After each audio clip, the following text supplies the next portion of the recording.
Hi, I'm Carly. And I'm Mackenzie. Here at the No Niche Network, we are navigating careers, tackling big dreams, and just figuring out life one step at a time.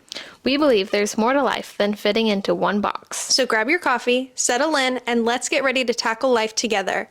This is the No Niche Network. Hi, today we are going to be talking about imposter syndrome. This is something that has come up a lot in our episodes and our lives, and something that I don't think is talked about too much. People don't like to say, I have no idea what we're doing, but we shamelessly are like, we have no idea what we're doing. Yeah, we're owning that. So I'm sure all of you have felt like a total fraud, even when you're crushing it. Because yes, us too. We feel like we're not qualified to do this. We feel like we're not qualified to do our jobs, or anything ever. Nope. And I think that's the key to doing it all, is knowing that you are going to feel that way, but you're doing it. So just by doing it, you are qualified. True. Very, very true. It's hard to get that in your head, though. Yes, it is. So we're going to talk about how to do that today. We're not saying we're eliminating imposter syndrome. I don't think that's a thing. I think that you're always going to feel it, but just how to recognize when it's there and how to overcome it when you're feeling it. So first, what is imposter syndrome? I loved on our episode with Dario. He was like, I didn't even know what that was when I came to America. He's from Spain.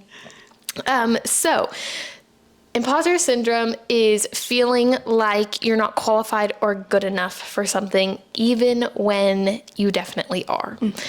Maybe feeling like you're not, you don't belong somewhere that you're going to be. So that you have a job that you're like, I'm just a fraud. I have no idea what I'm doing. I'm not qualified for this. I shouldn't be here. I don't deserve it. That's the feeling of imposter syndrome. And I think it can extend into a lot of different areas, not just your job. I think we talk about it a lot with our jobs, but even, I don't know, maybe your relationships that you're in, friendships, even just, I think, like attending certain events. Like, I have an event on Friday evening that I'm speaking at. And when I first signed up, I thought it was something totally different than what it really was. So like, I was like not really nervous. I'm like, it's chill. It's not chill. It's not chill. I have to wear like a gown. It's like people that I don't know, like the person who like asked me to do it. I thought she was going to be there. She's not going to be there. She's not even going to be there? No, she's not going to be there. Oh my gosh. So of course, I'm like, I'm not qualified for this. So why would I speak in front of all these people that I don't know? And it's a fundraiser. It's for me to inspire them to give like thousands of dollars. I'm like, I am so not qualified for this. Let's like talk through my imposter syndrome now. So not qualified. I feel so unqualified. But you she asked me to do it. So I'm qualified. Yeah. She believes that I'm qualified, and I'm gonna do it. Yeah. And it's gonna be great. It's just like sounds but so the feeling of it, I'm like, what the heck am I doing? Like starting a podcast, I'm like, what the heck am I doing? I am not qualified for this. Nobody's gonna listen to it. Yeah. We talked about it on one of our last episodes. But I think that that's stopping a lot of people from doing things. Yeah. If we didn't, we still don't believe we're qualified.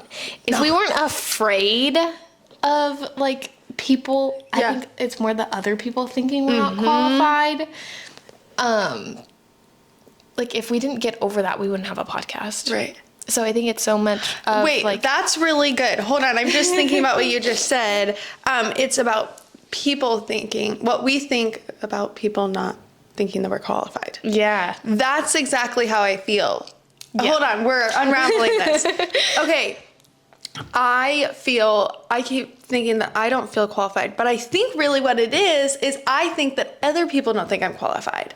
And that's why I have this huge fear. Yeah. Yeah. I think it's a little bit of both. Yeah, no, definitely. Well, I'm speaking specifically in like the business, but like in the podcast, I feel like it's me. Yeah. Like, you know, like you don't feel qualified. Weird. Yeah. in so many different areas, like you said, like within just spinning around. On spinning chairs. It's just like affects you in different aspects of your life. Yeah. And it's weird how that comes up and how it, Yeah. it's not just like, this umbrella's huge. Totally. Like, there's so many different areas of it and different types. Yeah. I think that's really good, is just even kind of what we're saying is just identify where the unqualified is coming from. Like, do you feel like you're unqualified, or do you feel like other people think you're not qualified? And like, why are you feeling like that? You know, first of all, if it's other people, like, who cares what they think? Yeah. You know, they don't know you. They don't know your story. They don't know you're qualified. And with that, because I have had people who, this is a great story of this person just hired me. And I was in their home giving them a consultation to organize their house. And the husband was like, what are you doing here? Literally was saying these things, it was so odd. Like, oh, you're just going to throw it all in the garage anyway. Like, I don't know why you're here. And I was like, oh my God. And then, I think for a lot of people that would be like, oh, you're right. Like, you're not, but in that certain sense, like, I know that I can organize this home. I can see the end. Yep. And in that scenario, I was like, oh, I'm going to prove this to you. Yes. Like, I'm going to make your home so beautiful.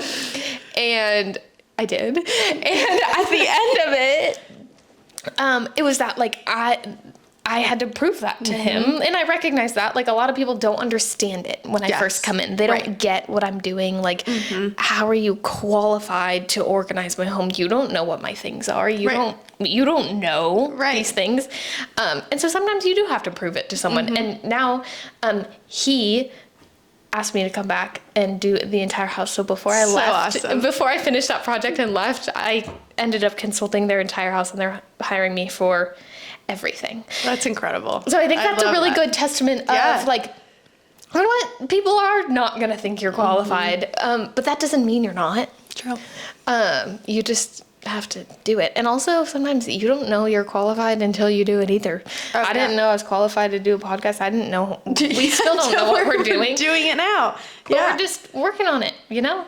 And it's not perfect every time. It's not perfect when we start. The other thing, we may have said this on the podcast, but I think Daria said it too, actually. Everyone's doing something for the first time. Yeah. Like, every time you do something for the first time, they're doing it for the first time. You know, Elon Musk had a first business. Yep. Like, you know, so every successful people did something for the first time.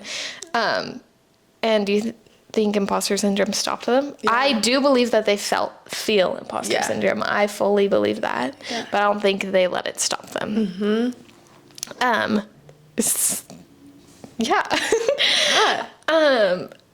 Carly, do you have other, like, personal experiences with imposter syndrome? Like, oh my gosh, yes. There's so much, right? There's so many. Right off the top of my head, because it's just been in the conversation with Mackenzie the last few days, I got hired by an artist for Ball to Rock last year. And I have never filmed a musician or, like, done anything like that. And my work isn't even really posted out there. Yeah. And she reached out to me, actually, another digital marketing agency in Napa recommended me, which is, like, absolutely mind-blowing to me still. And I was freaking out when she contacted me. At first I was like, whoa, this is so cool. And then I was like, I have no idea what to do. Like, I don't know the first thing about this. And not just photography. She wanted this huge video, and I was winging the entire thing. Like, I have no idea what I was doing. I almost canceled the day of because I was so scared. But I did it, and it was fine. Like, it went well. And your work from it is amazing. Like, it looks good, but it was, like, the most terrifying thing I've ever done. And I really almost stopped me. Like, why am I qualified to do this? Like, what makes me, just because I don't know. Like, didn't make sense to me why I was doing this. But now I have this great experience and I get to share that and move forward with that. I wonder if sometimes, like, how do I say this? Maybe you're not qualified for whatever you're doing. Yeah. But somehow the universe is giving you this opportunity. Right. And like you haven't done something like that before. So that's why you don't feel qualified. But stepping into it, then you are able to do it and you're proving to yourself, oh, I did that. Yeah. You know, like there's this, I think we don't feel qualified because we haven't done it before, but sometimes you got to take a little step forward, you know. Yeah. That step forward is scary. You know, it is something you haven't done before. Like everything that you're trying new, I guess you're not qualified for it. Right. You know? Right. And maybe you fail. Maybe you do. Maybe she asked you to do that. You've never done this work for a musician. What are words? You've never done this type of work for a musician before. You've never photographed a musician on stage. Totally different thing than you've done. You went in, you could have done it and it could have been terrible and you're like, oh, and all it would have been was like a lesson of, okay, that's not my thing. Yeah. Like, that's not my skill. Yeah. But instead, and then you just move on from it and it's fine. But instead, you took the chance, you did it, you experienced that, you were really good at it, and now you know, okay, I'm really good at doing that. Yeah. And I think saying yes to those things, a lot of it is saying yes, just like taking the chance on yourself. If someone else believes in me, okay. Like, there's got to be something there. But you're not qualified. Yeah. Yeah, You're just building your qualifications. I felt the same way with Bottle Rock. Yeah. Bottle Rock hired me to be on their artist team. And I remember walking in, like, it was a long walk because I walked from my office at the time to Bottle Rock, and I was like, they have no idea who they hired. I've never worked for like artists. My big fear was like, if they ask me to move something on the stage, I don't know what equipment is. Yeah. Oh yeah. Like, I don't know what it's called. Right. Also, Bottle Rock is a local music festival in Napa. I mean, I don't know how far people know about Bottle Rock, but great point to mention that. It's a music festival that happens in Napa. It's like, what are some other? It's like Napa's Coachella. Yeah. Right. Yes. And there's like big artists like Post Malone. We've had Bruno Mars. Justin Timberlake's coming this year. Yes. I'm like, Sublime. I'm so excited. It is good. So we both have now worked with them in different ways. But anyway, and then that weekend I did a really great job. Everyone was like, you were incredible. And I'm like, I don't feel like I did that much.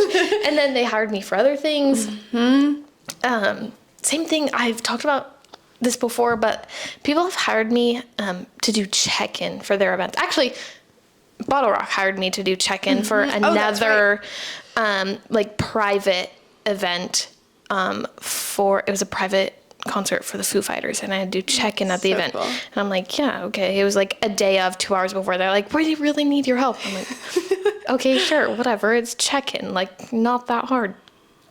I did it. It was fine. No problems. Super easy. And they still are like, that was incredible. You did such a good job. Like, you saved the day. I can't believe you. And I'm like, what? Yeah. Like, it was crazy, so, like, to me, I'm like, that was so simple. I'm just like, hi, you're good. Go on in. Yeah. I don't know. What I keep coming back to is I think that, which is shocking to me, but like, I think that there's a lot of people that just can't be like friendly, like that friendly, like welcoming thing. And I don't think of that as a skill. Right. But it is, you know, like just saying hello and being friendly and like being able to just like be welcoming, I guess is a skill. Yeah. But I just don't think of it that way. So like, you can have hidden skills, like things that you don't realize are like really incredible. Like, this is not something that I recognized as like a talent. I just had that too, talking to a friend of mine, where she was like, or I don't know, I was like, oh, just do X, Y, and Z on Instagram. And she was like, what? Oh, yes. Never, what? I didn't know that you could do that, or I didn't even think about doing that. And I'm like, that's like basic to me, right? And then that's where I'm like, oh, I got this. Yeah, I can do this. Yeah, totally. I feel like we've done that. There was like one client that when we were both working with, we went in there and we're like just telling them things to do for event and marketing. And to us, it's so basic, like so basic. And they are just like soaking it in, thinking we're like such geniuses. Right. And I'm like, wow, you just don't realize like what you know about something until you talk to someone who doesn't know about it. Like I know a lot about events. So when I talk to someone that doesn't know about events, they're like, wow, this is amazing. You're so smart. And yeah, just again, that point of you probably know more than you think you do or give yourself credit for. Absolutely. And you don't necessarily know that until you put yourself in those situations. Like that itself was an imposter syndrome situation, like, am I qualified to tell these people what to do with their event and with their funding, and how to raise money for their organization? I have no idea how, like, I haven't done that before, but I walked in the room and I knew more than they did. Yes. Yep. And that's all you need. That's all it is. Yep. Like even the photos, that person didn't know how to take it. They can't take their own photos on stage. So you could do more than they could. Definitely. So I think that's a really just holding that, like you can know more than the person in the room. Let's see, what else do we want to cover on this? I was going to talk about, there's a few different types of imposter syndrome that you could be feeling. I don't know the correct definitions of each one, so I'll just say what they are. The perfectionist, the superwoman/man, the natural genius, the soloist, and the expert. I feel like I touch into a couple of those depending on what I'm doing. Yeah. And that's so normal. Like, you're not just like, you only have expert imposter syndrome, Yeah. Yeah, I think that's really good. It's like the perfectionist to me sounds like you can't go into the room or you can't do anything unless it's perfect. Yeah. And I think that stops me sometimes with like, oh, I don't have the perfect branding presentation packet to give them, so I shouldn't do it. Right. Like, that stuff will come in time. Like, you just need to start sometimes. Totally. Superwoman, I feel like that's like you have to do it all. I think that one's really close. Well, I don't know. I was going to say the expert. I feel like to me those definitions could be really similar. I think the difference, like the expert, is like you have to know, like you have to. I was going to say you have to know everything about the topic, but that's like the natural genius too. Yeah. Yeah. I don't know. It kind of mends together. And then the soloist is like, I can't ask for help for anything. Yeah. But yeah, I think that each of those, there's just different types. So you may not be feeling imposter syndrome in a way that someone else is, but it can still be imposter syndrome. And like ways that imposter syndrome can show up is that perfectionism, also downplaying achievements, like, you've got something, and being like, oh, it's not that big. I do that too. Yeah. And I feel like I do that because I think I don't know the difference between like being confident and bragging. Like, I don't want to talk about my, like, oh, like, yeah, that is really cool, but I don't want to come off as like, because I did that, I'm better. Like, I don't believe that at all. Right. And so I think that's hard for like to decipher that. Yeah. And I was actually talking to my therapist about this. I'm like, I don't know how to, like, it came up somehow, probably talking about the podcast and feeling imposter syndrome about the podcast. And she's like, it's okay to like celebrate that this is like cool and good. And I'm like, well, but I don't want to like brag. So what's the difference between like being confident and bragging? I'm like, is this a whole other episode? Yeah. Like, wait, that's really good. I feel like it is. I would love to dive into that. I don't know, think on that. We'll maybe do an episode because I do feel like that's like a huge just thing. Again, one of those things that isn't really talked about. Like even just, you know, kind of saying that right now, I feel uncomfortable, almost like admitting to that, you know, like, and it's even just saying it feels like, oh, well, I don't want to be bragging. I don't, like, we'll unpack that later. But yeah, I think that imposter syndrome can creep in like in big ways and small ways too. Even just like within a project, picking out rugs for one of my clients. And I'm like, I don't know how to do this. Yeah. And then of course she's like, these are amazing. And I'm like, oh, okay, got it. You know? Great rug choices. I love it. Yeah, I feel like it's been, I don't know. I feel like I've been having imposter syndrome my whole career. Like, yes, I think that you don't not have it. Yeah, like and it's really hard to like kick that fear down and like actually do what you want to do.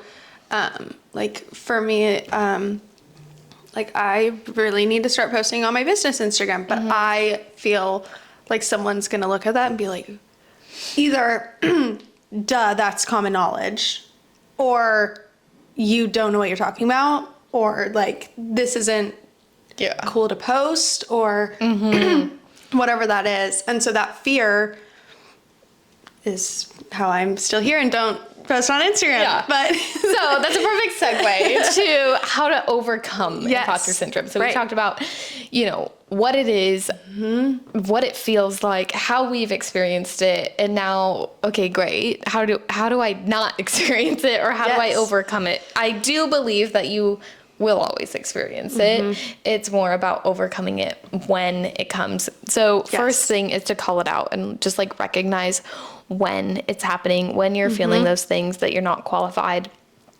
And then the key to calling it out, or why you do that, is because then you can stop it. You know, you're like, wait, this is just imposter syndrome. This is just me feeling like I'm not qualified, but that's not correct, you know? Or, you know, I may not be qualified, but this is a great opportunity for me to step into to see how qualified I really am for the next thing. And just not being afraid to do that. And then with that, look at the facts. What have you done?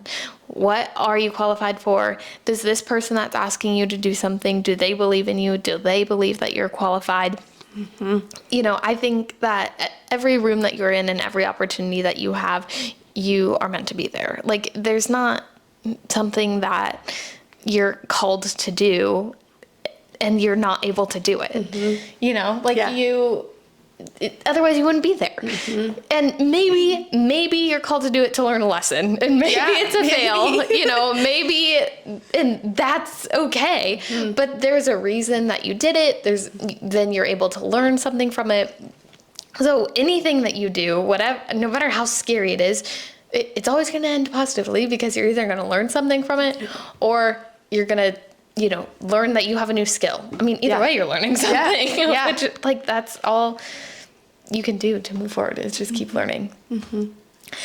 And then stop comparing yourself to other people. I think that is so hard. Huge imposter syndrome piece. And actually, I feel like Carly and I have really like been unlocking that a lot. Oh yeah. Because we have been like getting coffee with people that were like, oh, you really have it together. And then we meet with them and we're like, oh, you're just as lost as we are. You know, like, and not in a bad way at all. Like, that's just the reality. Like, we probably look so put together. We have a podcast where we have these businesses, but we don't know what we're doing. We're completely just like winging it. Like I've all the way said through. before, her Yep. camera is currently in my cabinet. Like there's no equipment here. You know, like we don't know what we're doing. If you guys saw all the behind the scenes, you're like, I could do that. Totally. Yeah, it's been coming up a lot. Like, Yes. Like we've been meeting with people and we're like, oh my gosh, how are you doing this? And they're like, I'm not. Like, Yeah. that's Or not what's they happening. just share. You know? Honestly, too, they share something and we're like, oh, wait, I think we're doing that, you know, in a way that works better for us anyway. Because we're like meeting with them to be like, how can we do better? Right. And then we end up being like, oh, well, you know, also like what they're doing is working well for them, but we're doing it differently because this works better for us kind of thing. So also not only, you know, maybe they look better, but also the way that they're doing it may not be good for you, you know, like you don't need a copy. Yeah. I think, you can, like, I don't think there's anything wrong with that, but sometimes doing it your own way is also more beneficial for you. And then, the famous saying, fake it till you make it. Oh yeah. Our tried and true. Yes. And I think that this is a whole other piece that we can unpack too, because the fake it till you make it, do not lie about your skills. Yes. Do not say you Number can one. do something that you can't. It's more faking the confidence. Yes. We were doing some research and found confidence isn't a personality trait, but it's a skill you build. And when we read that, we both were like, so good. so good. I think that's so true because it's like, I actually had this conversation on a project that I literally told them, I'm like, guys, I don't think I'm qualified to be here. A wine company in Napa hired me to do some production assistant work for them, a really big wine company. And I was like, I've never done production assisting work. I don't do commercials, video shoots, photography, like none of that.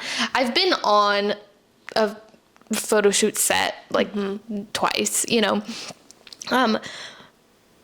But they recognize the skills in me of that I'm organized, that I can work well with others, like just those things. And they're like, you were qualified for this. Like we wouldn't have asked you to do this if we didn't know. We know you haven't done production work. Like that's not what we needed you for. We needed someone to be here, make sure we were on time, make sure that everyone was fed the whole time, that we're like well hydrated, that we're all making sure everything's working together.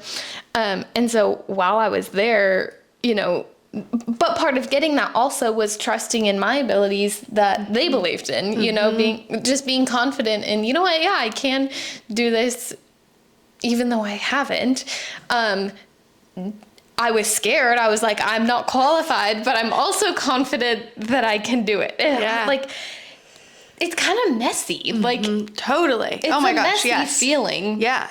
But you have to, whether it's fake or real, like you can fake that confidence, you know, to get there. Because I'm like, I didn't feel qualified, but I think it's like I wanted to do it. I wanted to be able to do this. Yeah. So there's a little bit of you have to convince yourself that you can. Right. You have to convince yourself that of a little bit of confidence. I think imposter syndrome and confidence is different, or like imposter syndrome and like actually believing that you can is a little bit different too. Right. I'm like, what is the difference though? I think imposter syndrome more like comes up when you're in the middle of it. And it's almost like imposter syndrome is almost like an outside voice. Yeah. I feel like, whereas like you believe that if you have a business, you believe that what you're doing is right. Like you believe in something, you believe in like, I believe that I'm good at organizing homes, you know, but I think where the imposter syndrome comes in is like situational, or it's just this like little voice that sometimes is like, no, you're not. You don't know how to do that. You don't know how to do that. And it's almost like anxiety, you know, Oh, like yeah. it's that you're fine. And then that little voice is like, hey, Let me like, let hit me you down. ruin your day. Yeah. And it's kind of the same method of call it out. Nope, that's just anxiety. That's not how I actually feel. Yeah. You know, look at the facts. I'm safe. I'm in an environment. Like, lion's not coming to attack me. I just like need to do the dishes. Yeah. You know. So yeah, call it out. Look at the facts. Stop comparing yourself, and just fake your confidence until it's real. I think from here now, everyone listening, I have a challenge for you. Good.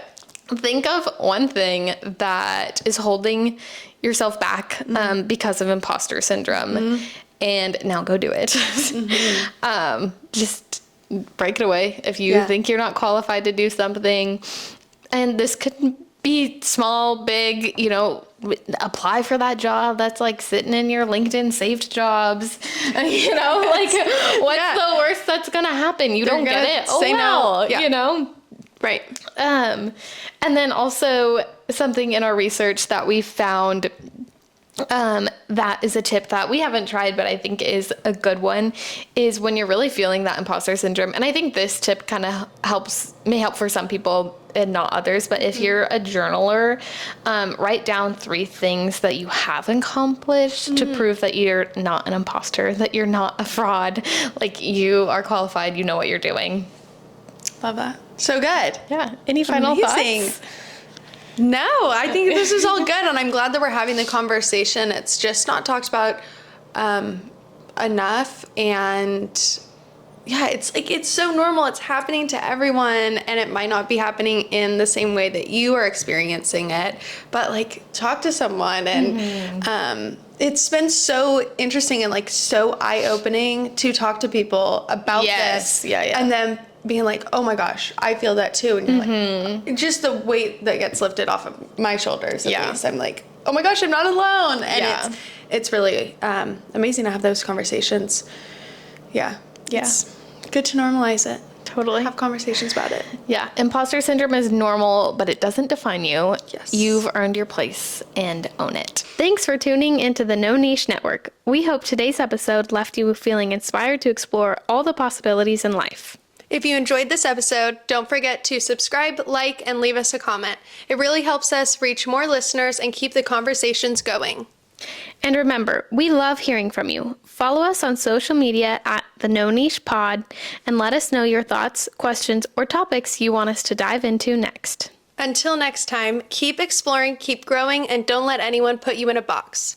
This is the No Niche Network. See you next time.